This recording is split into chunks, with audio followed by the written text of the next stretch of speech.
Meilė dirbamai žemiai, paveldėtai iš protėvių ir pagarba žemdirbiui. Tai du svarbus unikalios derliaus šventės motyvai. Tradicija nesikeičia. Derliaus šventė prasidėjo iškilmingomis šventomis mišiomis, kurias už visų rajono žemę dirbančių žmonių gerovę aukojo Vilniaus arkivyskupijos vyskupas Arūnas Poniškaitis, o kartu su juo Šalčininkų Šventojo Apaštalo Petro parapijos kunigai Ruslan Vilkel ir Valentin Dulko. Derliaus šventės pradžioje pašventintas šviežios ir šių metų rugiais dar kvepiančios duonos kepalas. Puošnumo ir pakilumo, skelbiant žemdirbystės svarbą, suteikė inscenizuotas šokis. Prasminga, kad būtent jaunimas laikė rankose javų varpas, lyg pranašaujantis, jog protėvių tradicija dirbti žemę mūsų krašte gyvuos ilgus metus. Rugsėjo 15 dieną visi šventės svečiai sužinojo, kad geriausiais šių metų ūkininkais pripažinti Valentina Kazakevič ir Česlav Moros. Po svečių pasisakymų scenoje pasirodė dainų ir šokio ansamblio Sulčanė nariai, pristatė tradicinius liaudies šokius ir dainas. Jiems padėjo Šalčininkų Stanislovo Maniuškos menų mokyklos pučiamųjų instrumentų orkestras ir šokėjų grupė. Suaugusieji, jaunimas ir vaikai kartu sukūrė tradicijos tęstinumo grandinę ir atskleidė liaudies kultūros grožį. Po vaidinimo apdovanoti konkurso gražiausią sodybą dalyviai ir nugalėtojai. O tuo metu Šalčininkų miesto parke virė ir šurmuliavo derliaus šventės mugė ir seniūnijų kiemelių paroda.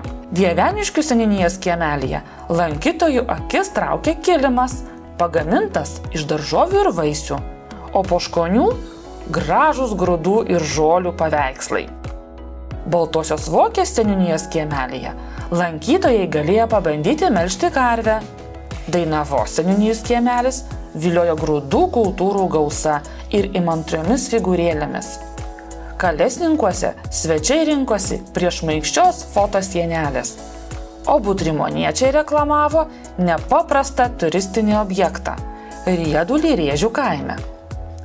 Į Akmeninę seniūnijos kiemelį šeimininkai atvežė 2 metrų aukščio gilę, greičiausiai rasta Kurmelionių piliakalnyje.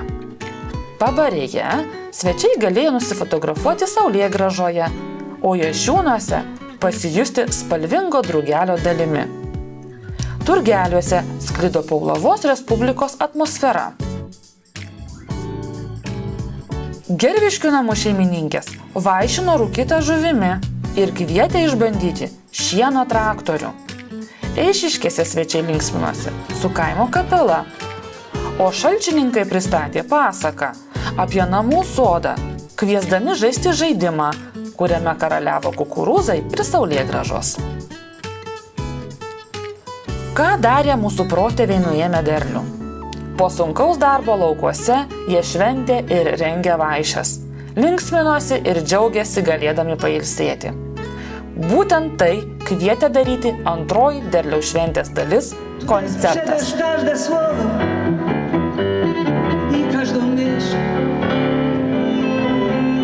Możesz tu swój kram szykować, choćby i dziś. Ogarnie cię jaskrawy ludzki tłum. Po geros muzikos, dainų ir aplodismentų dozės apdovanoti konkurso gražiausias seniūnijos vainikas nugalėtojai. Vertinimo komisijos sprendimu 3 vietą konkurse užėmė Poškonių ir Kalesninkų seniūnijų vainikai. 2 vietą pasidalino Gerviškių ir Turgelių seniūnijų vainikai.